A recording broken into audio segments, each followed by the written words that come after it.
And before that, we're on the hunt for antiques in Going, Going, Gone.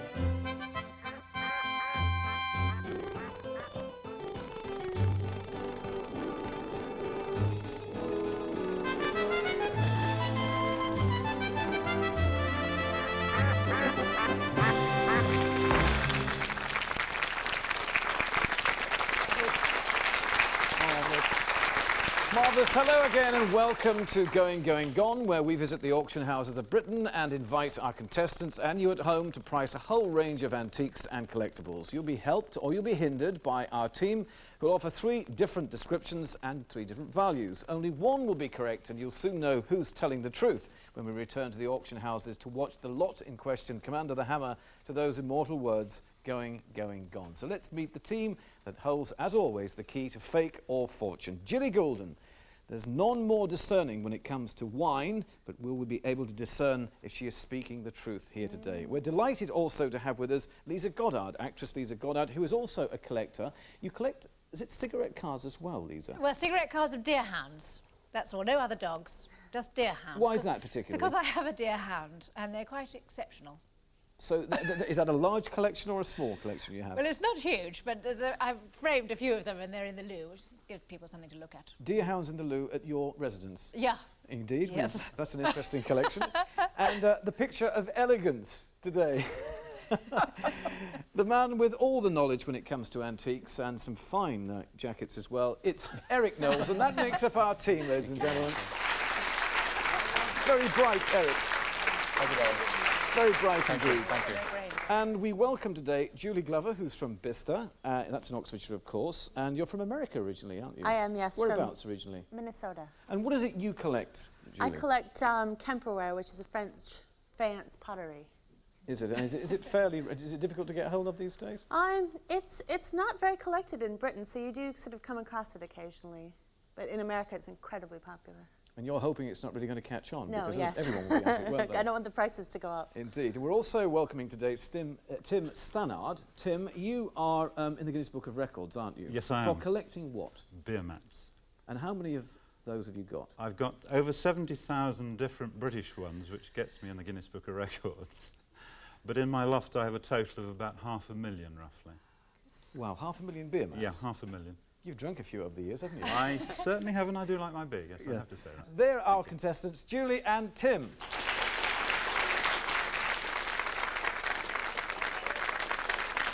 Let's get straight into the action and straight to the auction. We head for Halls of Shrewsbury in Shropshire, where an intriguing clock came under the hammer. And there it is.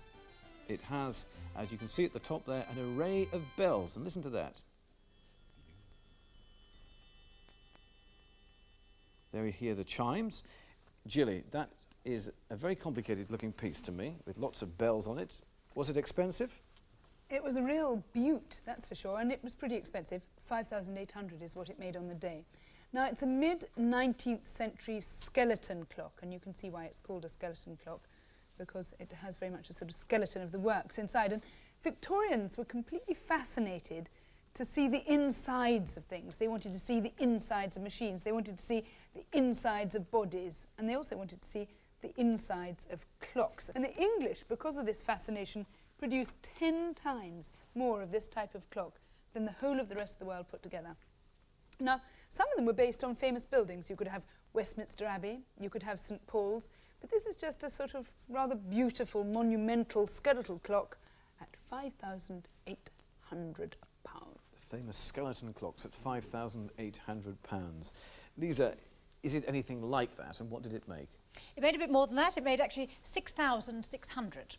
It is, in fact, the Worshipful Company of Clockmakers made a number of these open clocks in the late 18th century, so it's an open clock. And they were used to demonstrate to apprentice clockmakers exactly how various types of clocks worked. And very few have survived, and this clock's rarity is reflected in its value. So £6,600 for this clock. £6,600. Eric, are you going up or down on this? What is this clock? Well, and how it's much did it grand, make? yeah, it's imposing, but it didn't make anything like that. It made £3,400, and it is a mayor's clock, or a mayoral clock. Found typically in the sort of larger metropolitan town halls such as Leeds or Sheffield, made in the late 19th century. And the crown insignia in the background for the numbers is a clue to its town hall origins. And in fact, the mayoral chain often used the same motif. So the clock stood in the mayor's chambers, striking every quarter during the meetings, probably to remind those attending that time was always of the essence. Probably to wake them up, actually, Eric. In some Could well cases. be. £3,400 was quite enough to pay. £3,400. Let me recap on those, just to find out who is telling the truth here. Is it the mayor's clock, as Eric would have us believe it, £3,400? Is it a 19th century skeleton clock that made £5,800? This is what Gilly would have us believe. Or was it used to teach apprentice clockmakers? This is what Lisa tells us, and that bid there of £6,600 was the final asking price. Now, before we start, I'm going to give you each 20 points, because we always like to give you a little reserve to get you started. It brings a smile to your face, if nothing else. Julie, you're closest to us, so why don't you start us off? What do you think? I'm going for Jilly, 5,800. £5,800. Is that the American way of saying it? 5,800. 5,800. Excuse me. Just checking there. £5,800 Yes. for this skeleton clock. That's what you think it is? That's what I think it is. Okay. Are you going to challenge on this one at all, Tim? I'm thinking about it because it is really very nice, and I would love to believe Lisa. I think I'll challenge at 6,600. I think it's a super clock. You think yeah. it's a great clock and Yeah. worth every penny of £6,600. Absolutely. Looks The only lovely. way to find out who is correct here, of course, is for us to go immediately back to the auction. 4,000, 4,200, 4,400, 4,600, 4,800, 5,000, 5,200, 5,500 now, 5,800, at £5,800 now. Any more at 5,800? Thank you, sir. Hey! Well, that is a great start for you, Julie. Absolutely spot on with the £5,800. You get the 10 points there. I'm going to take 5 away from you there, Tim, because you challenged and it was wrong. You believed Lisa's £6,600. Didn't quite reach that. But what a fine clock, though, Eric, with all of those stunning. bits showing inside it, like the Stunning. Victorians liked, apparently. They did. I mean, that was a cracking price. That really was a very serious price for a skeleton clock. But we didn't really sort of invent it as such, because the French brought it to our shores and certainly at the 1851 exhibition in Hyde Park. It was a big seller, and so the Brits followed suit and they started making them. And they would often make them in the style of St Paul's Cathedral or Westminster Abbey, but very popular. And that one, triple fusee, bells, mechanism for strike, and time, of course. So it had everything, absolutely everything. Thank you for that, Eric. It did. It had absolutely everything. And we go back now to our next auction, and this time we head for Christie's in South Kensington in London, and an interesting group of figures, as you see them there, Ken, under the hammer. A group of men, obviously, and I guess if you look very closely at what they're wearing, it may well give us 1 or 2 clues as to something about these particular characters. Lisa, tell us something about them, and what did this piece make? This made £250. It's a ceramic piece, and it depicts a scene from a well-known Russian opera, which is loosely translated as the Silver Samovar. Now, the 3 main characters are arguing about whose turn it is to play host to Katerina, their beautiful neighbour. Igor in the centre is in love with her. Now, it's not very well executed in terms of detail, but it's very sought after by people such as the Samovar Group, who collect all types of memorabilia to do with Russian opera. So it's a ceramic piece worth £250. £250, quite a story though to it, isn't there really? £250, says Lisa. Eric, tell us about this piece. Yes, it was quite a story, wasn't it? I was thinking just the same thing, yes. Well, it made £300, not a lot more, but £300, because groups like this showing Russian drunkards in traditional dress were made by various manufacturers there in the 19th and 20th centuries. And the subject derives from the sort of notorious drinking problem that beleaguered the working class there and then. Now, this example was made by the Popov factory. Yes, I did say Popov factory, who produced a whole series of Russian peasant figures. So they're accurately modelled, as you can well see, and realistically painted. as you can well see, and it made a grand £300 on the day. £300, the Popovs. Pop. One of the Popovs. You say that well, Eric. I've been practicing. £300 for the Russian drunkards, as we're told there. Gilly, is this what it is, and how much did it make? Well, I agree it's Russian. It made £280. It's the first time you've agreed with me on anything so far. It's wonderful, sorry. It's actually a little bit like a contemporary newspaper cartoon. It's depicting a scandal, indeed, in Russia. At the turn of the century, there was a famous politician who was called Roporov, and he was caught visiting a brothel. And if you look carefully, you'll see the two undercover agents who arrested him are actually dressed like sailors, and they're obviously delighted with their coup of having tripped him up. And although it was not officially approved to have these sort of pieces, because obviously you had to sort of toe the party line, they were enormously popular in the former Soviet Union, and there was hardly a house without one of these little caricature figurines, and it made £280.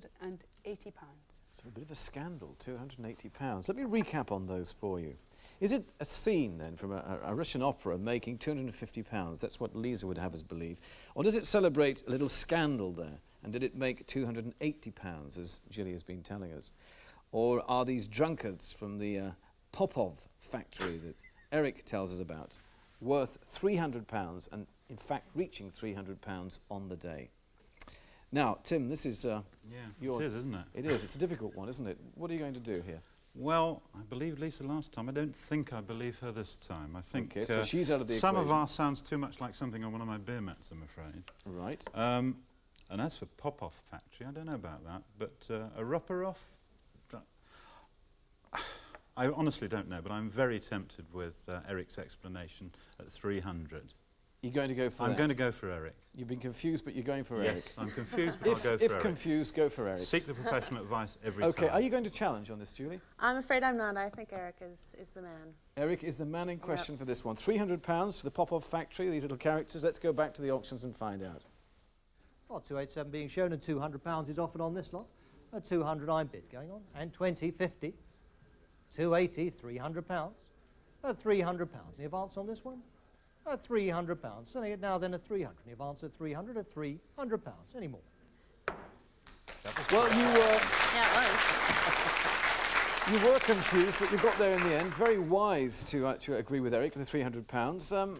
Eric, we weren't quite sure ourselves, actually, with this business of the Popov factory, but there were quite a few of them around, were there? Yeah, the Popov factory, I mean, did exist. And there was another factory, actually, in Moscow called the Gardner factory, which was set up by an Englishman in the early 19th century. And they made also similar types of figures. And there's a whole series of them, and very popular.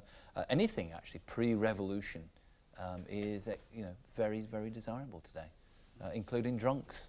So there you have it.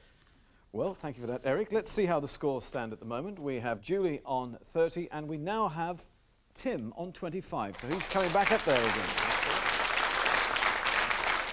So full marks to you for that. And we go on to our next auction. And this time we head for Sotheby's, the oldest and the largest fine art auctioneers. An intriguing item, this, and a difficult one, really, to sort of describe from my point of view. I mean, the first question that comes to mind is, what is it? What is it made of, and what is it for?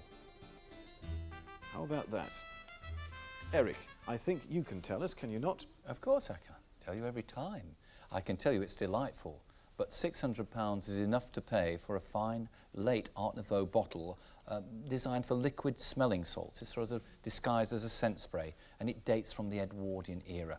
Now, it stands around about 2 inches tall. I know it looks larger on your screen, but believe it or not, it's only 2 inches tall, and it could easily be secreted in a purse for a discreet puff at any particular moment, be it stressful or whatever. But the opaque ochre glass that you can see there and the stylized forms around it, that suggests that it's probably been created by the Molyneux factory, which was near Lyon. But alas, it is unsigned. So £600 for a quick puff. Gilly, Eric's getting carried away. Tell us what this piece is. Well, it's clearly not 2 inches tall. It's bigger than that. It's actually an eau de toilette atomizer, and it could have a rather lustrous past because it's alleged that it belonged to the late Duchess of Windsor, who was herself a woman of supreme style and elegance. Now, her maid of 40 years took it to the auction house herself, and she claims that the ageing Duchess gave it to her as a sort of little gift, and she's got nothing to prove it, but she looked honest at the time. Now, it's an exquisite piece in its own right. It's very, very good. It did actually manage to achieve £700 at auction, despite the fact that its provenance isn't really provable. But that's because it's such a beautiful piece. But had we known for sure it belonged to the Duchess, it would have been at least 4 times as much.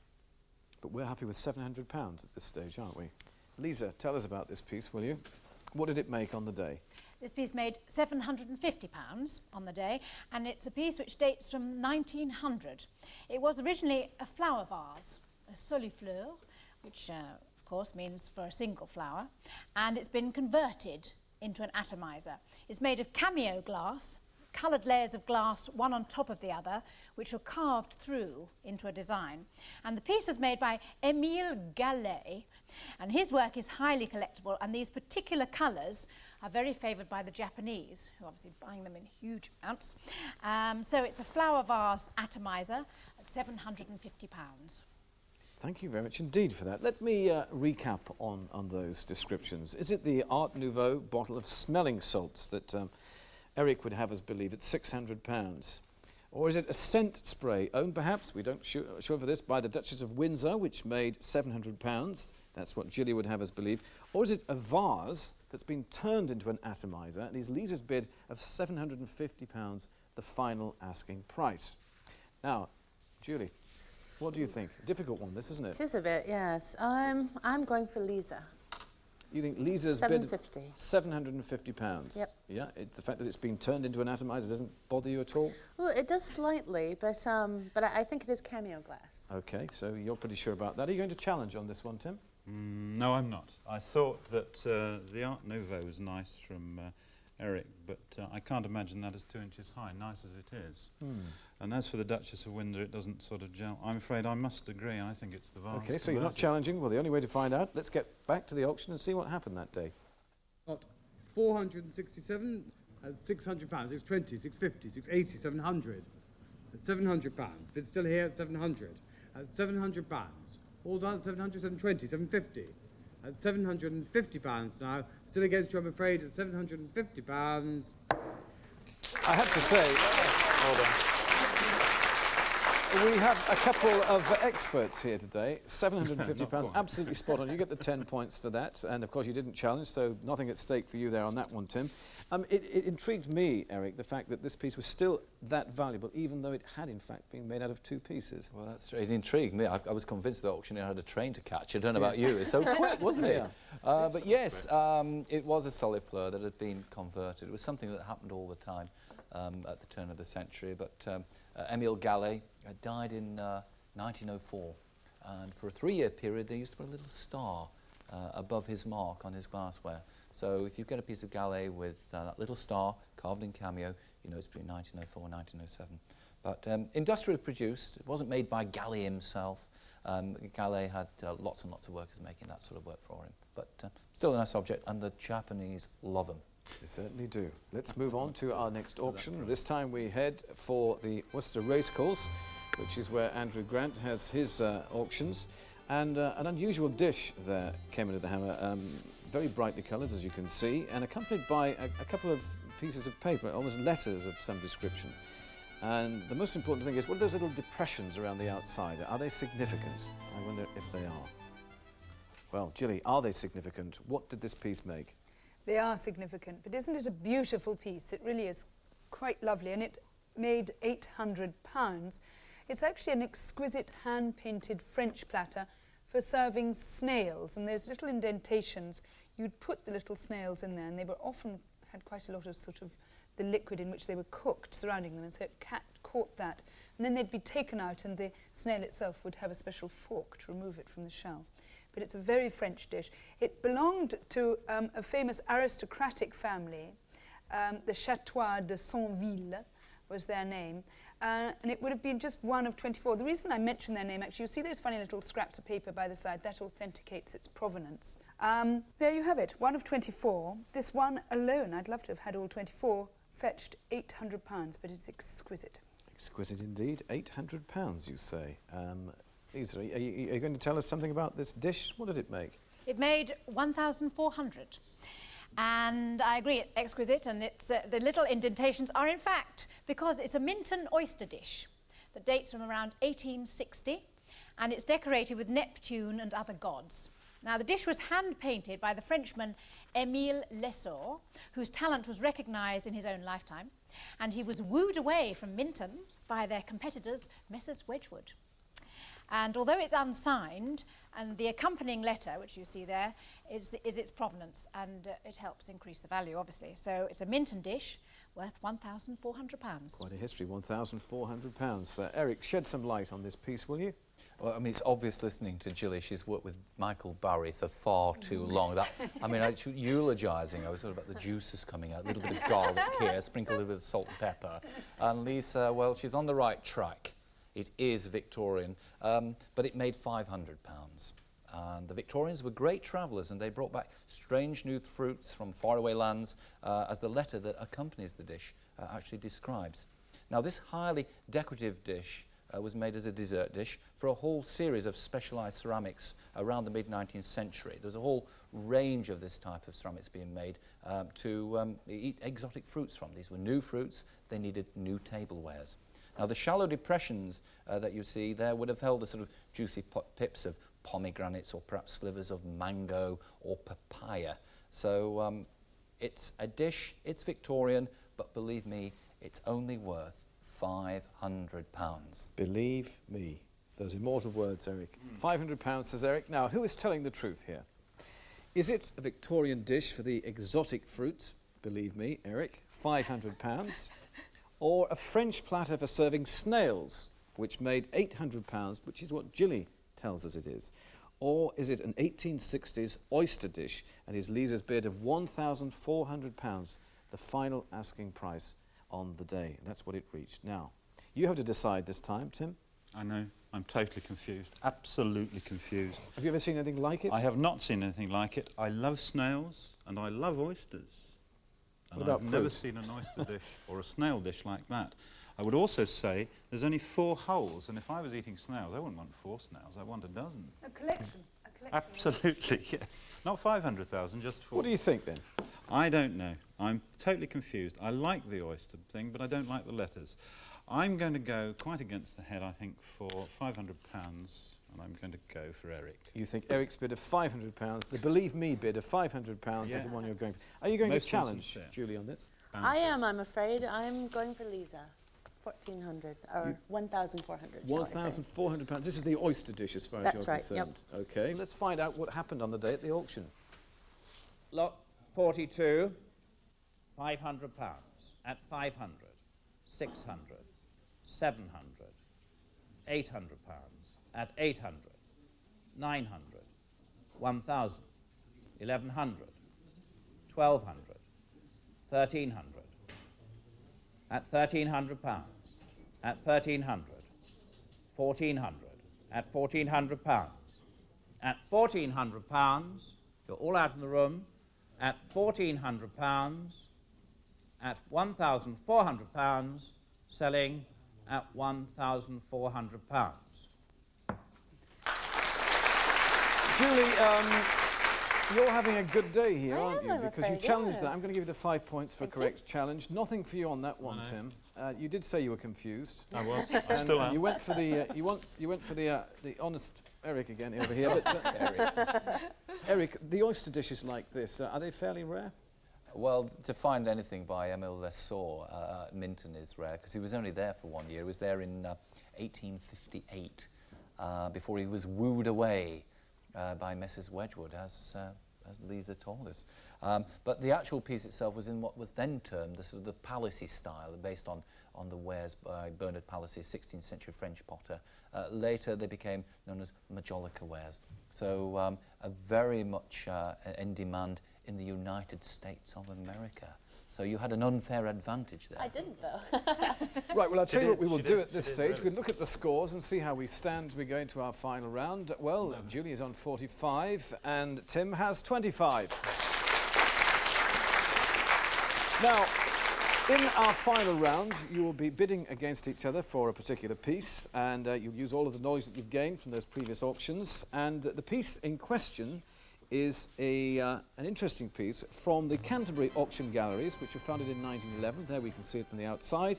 And we're talking here Victorian scrapbooks.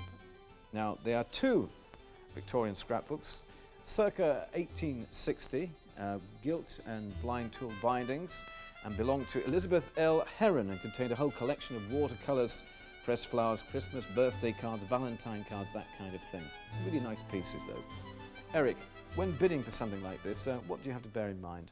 Well, the first thing you're going to look at is the condition, not just the condition, but the contents, because some of these scrapbooks are literally sort of little time capsules where people, friends, relations, whatever, have all contributed a little bit of something, be it a painting, cartoon, or maybe a poem, and they're fascinating things to read through. You look at the gilding on those, on the bindings, these are exquisite. It seems odd that they've got the word scrap on the front, doesn't it? It seems to sort of be a little bit derogatory. But they're fabulous, fabulous books, and I think relatively underrated for the sort of money that they did make on the day. Okay, bear those points in mind. And Lisa and Gilly, perhaps she would like to bear those points in mind and jot down what you feel these delightful scrapbooks may have made on the day in question at the auction. And for viewers at home, for you at home, this is what they actually did make. Now, what we're going to do here, Julie and Tim, is we're going to start on £100 because that's how it started at the auction on the day, and it went up in tens. Okay, so who's going to start me off? Oh, I'll start 100. £100 I'm bid. 110. 110 I'm bid. 120. 130. 130. 140. 150. £150 from Tim. 60. 160 Julie. 70. 170 I'm bid. 80. £180 I'm bid. £180. Tim, are you going higher? Yeah, 190. £190. I think I'll stay. 180. You're staying at £180. Now, Tim, Julia stopped. Would you go higher? I was thinking, actually, when I first saw them at 220, but I may be totally wrong. Do you want to go to 220? I'll take 220 as my original thought. You're going to take 220? Yep. You think that's what they're worth? OK, so you're stopped where you were. You're at 220. Let's go back to the auction and find out what happened. Lot 3, 2, 3. £100? Yes. 100 I have, and 10 where? 110, 120, 130, 140, 150, 160, 170, 180. No. 180 where? 180 where? 180, 190, 200, and 10, 220, 230, 240, 250, 260, 270, 270 where? Selling at £260, all done. Well done. Well, I have to say, I mean, I thought they were exquisite, and the fact that you went up to 220, I'm going to give you the 5 points there because you were as close as anybody could possibly do. You need the points. I'd like to give you more, Tim, but I can't. Let's find out, though, what Gilly and Lisa made of this. Well, you were very close, Lisa. Gilly, you'd have burned a hole in your pocket there, £470, as delightful as they were. Listen, let's look at the final scores and see how we stand here today. Julie, you have 45 and a respectable 30 for you in the end, Tim, so well done to the pair of you. Well done.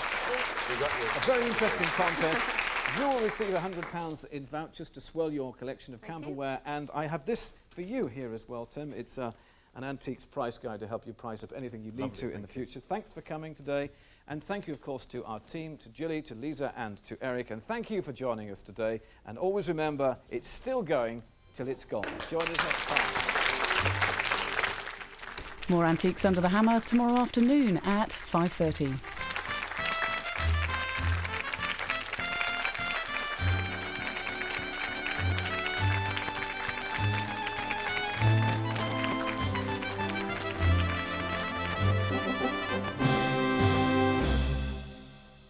Your starter for 10. Which is the